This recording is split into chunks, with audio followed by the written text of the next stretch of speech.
이 영화 신세계 2인가요? 신세계보다 볼만한가요? 신세계랑 비교해서 어떤가요? 신세계 2 이야기 맞죠? 신세계 2 배우가 나오는데 신세계랑 이어지나요? 여러분, 이 영화는 신세계 2가 아닙니다. 신세계의 두 주인공이 이 영화에도 같이 등장을 하니까 신세계 2 같다. 그리고 홍보 자료에도 뭐 신세계의 뒤를 잇는 어쩌고 저쩌고 써 있으니까 뭐 그런가 보다. 아니 뭐 그렇게 따지면 로버트 다우니 주니어랑 크리스 에반스가 로맨틱 코미디 영화를 찍으면 뭐 어벤져스 로맨틱 워입니까? 아니잖아요. 왜 그렇게 단순해지셨어요? 거기다 이 영화 감독의 전작은 영화 오피스입니다. 그게 뭐죠? 그거 뭐 아무도 본 적 없잖아. 그 영화를 만든 분에게 무슨 신세계 2를 기대하시고 그러시는 거예요. 그냥 배우만 같이 나올 뿐 전혀 그 어떤 일관성도 없습니다. 심지어 장르와 톤도 굉장히 달라요. 그러니까 그만 궁금해하시고 비교도 하지 마세요. 배우만 같을 뿐이에요. 그런데 이렇게 두 주인공이 같은 영화에 나온다는 것만으로 전에 어떤 영화가 떠오른다 라는 것은 배우들의 이미지가 반복적으로 소비되는 것에 대한 관객들의 일종의 비판입니다. 캐스팅 하시거나 마케팅 하시는 분들은 뭐 대충 알아들으셨을 거라고. 안녕하세요, 같이 영화 보는 남자 엉준입니다. 오늘 여러분들께 리뷰해드릴 영화는 다만 악에서 구하소서입니다.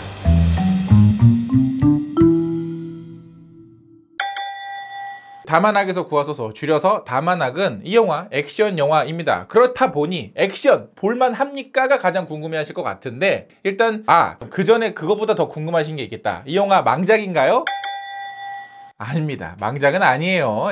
일단 액션 볼만합니다. 타격감도 좋고요. 총기 액션들도 나오고 뭐 칼부림 액션들도 나오고 뭐 좁은 곳에서 액션, 뭐 넓은 데서 액션, 뭐 그냥 골고루 고루고루 전체적으로 볼만합니다. 그런데 조금 아쉬운 건 액션의 분량이 그렇게 생각보다 길지는 않았어요. 그리고 기존의 다른 액션을 잘 만든 영화들과 비교를 했을 때도 뭔가 대단하다, 개쩐다 하는 느낌의 장면이나 액션이 많지 않았던 것 같아요. 그리고 때리고 맞을 때 약간 편집으로 트릭을 썼어요. 뭐냐면 맞을 때 영상의 속도가 빨라져. 팍 하면서 팍. 그리고 중간중간 슬로우도 많이 걸립니다. 그래서 취향에 따라서 이 영화의 액션은 조금 갈릴 것 같아요. 왜냐? 액션 스타일이니까. 스타일이라는 것은 좋은 스타일, 나쁜 스타일 이런 건 없습니다. 내가 마음에 드는 스타일이냐, 내가 마음에 들지 않는 스타일이냐, 스타일엔 답이 없죠. 그러니까 이 영화의 액션 스타일을 좋아하실 수도 있고 안 좋아하실 수도 있습니다. 그러나 뭐 전체적으로 타격감도 좋고 뭐 이렇게 맛깔져요. 맛깔지니까 뭐 볼만했다라고 말씀을 드릴 수가 있겠고, 일단 주인공들이 킬러들이다 보니 좀 잔인하고 처절한 액션들이 많고요.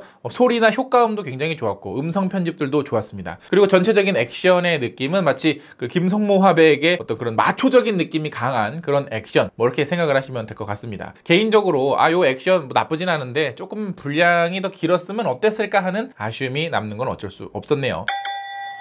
자, 그럼 이제 주인공 얘기를 한번 해보죠. 이정재, 뭘 입어도, 뭘 해도, 뭘 말해도, 뭘 쓰고, 그냥 다 멋있어. 그냥 이 영화에서 이정재가 쓰고 다니는 그 마치 고글처럼 생긴 선글라스 있는데, 그거 하나 살까봐.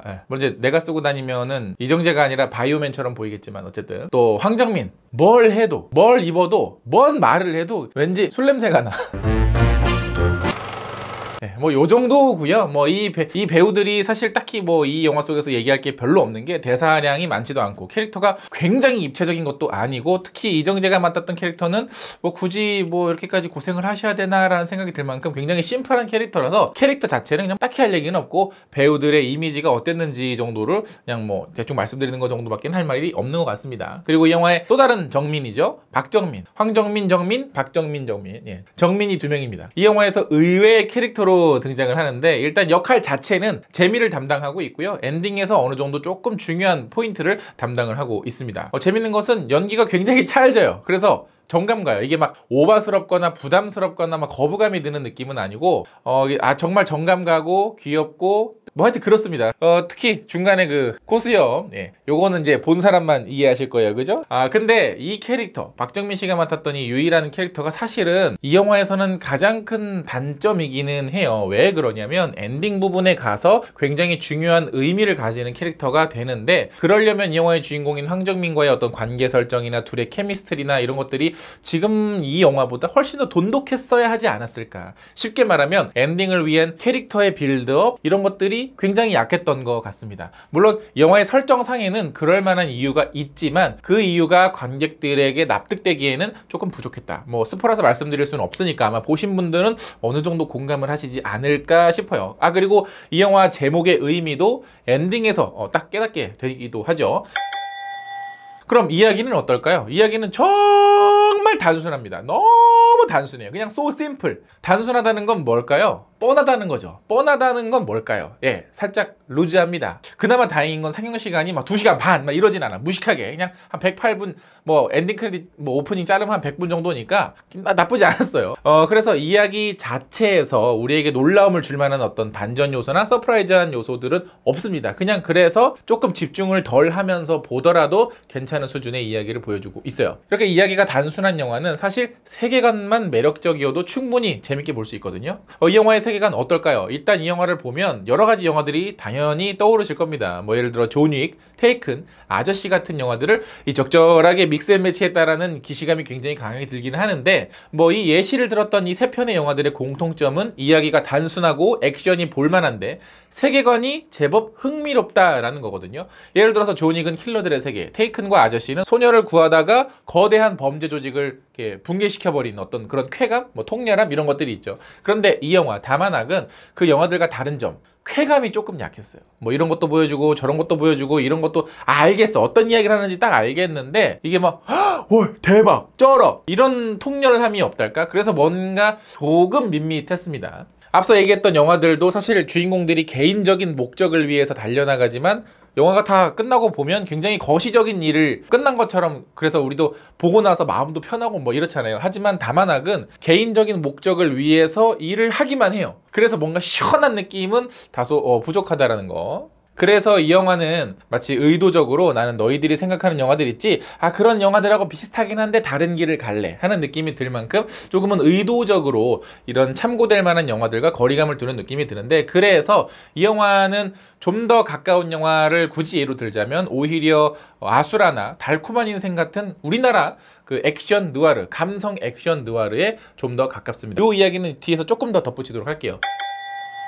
이 영화의 촬영 감독은 홍경표 촬영 감독입니다. 뭐 대한민국의 뭐 레전드 오브 레전드 감독님이신데 그래서인지 이 영화를 보시면 촬영에 힘을 준 장면들이 제법 있어요. 마치 영화가 조금 루즈해서 장면이라도 조금 더 신선하게 찍어보자 마치 이렇게 노력한 것처럼 보일 정도로 굉장히 많은 노력들을 한 것이 보이는데 가령 해가 지거나 뜨는 골든타임 때 촬영을 한다든지 좁은 공간에서도 정말 다양한 앵글을 만들어낸다든지 해서 시각적인 즐거움은 분명히 있습니다. 어떻게 저런 공간에서 저런 앵글을 만들지 싶을 정도로 정말 신기하고 대단하다. 뭐 촬영 하나는 기가 막히다 라는 생각이 들 만큼 좋았고요.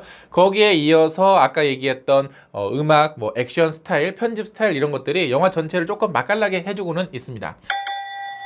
자, 그럼 이 영화 다시 한번 결론을 내리면 감성 누아르 액션 영화입니다. 논리적인 아주 단순한 이야기에 배우들의 에너지를 서로 부딪히게 만드는 거, 조금 루즈하고 단순한 이야기에 빈틈을 메워주는 것은 뭐다? 바로 감성이다. 뭐 달콤한 인생? 이야기 단순하죠. 뭐 아수라? 정말 단순하죠. 우리나라 누아르 감성 액션 이런 영화들은 단순하고 심플하잖아요. 예. 요 영화도 딱 그래요. 그 이상도 그 이하도 아니었습니다. 다만 조금 아쉬웠던 거는 신선한 장면보다는 익숙한 장면들이 반복되면서 익숙한 맛들만 느껴져서 결과적으로는 적당히 볼만한데 그렇게 막 대단히 막 가슴에 남는 영화까지는 아니었던 것 같아요. 추후에 두고두고 회자되면서 기억되기에는 조금 임팩트가 약했던 느낌이 없지 않아 있습니다. 사실 저는 제목의 의미도 그렇고 뭐 나름대로 메시지를 전달하려고 하는 게 있어서 오히려 지금보다는 조금 더 깊게 들어갔어도 좋지 않았을까 하는 아쉬움은 있는데 효과적으로 전달된 것 같지는 않아서 좀 그렇습니다. 예. 아무튼 영화를 보고 오시는 여러분들은 어떻게 생각하실지 댓글로 많이 달아주시고요. 영상 재밌게 보셨다면 좋아요 누르는 거 잊지 마시고 구독 버튼 아직 안 누르셨다면 구독 버튼 꾹꾹 눌러주세요. 그럼 전 다음에 더 재밌는 영화 리뷰로 찾아뵙겠습니다. 영화 보실 때 방역수칙 지키는 거 잊지 마시고요. 그럼 전 다음에 만나요. 안녕.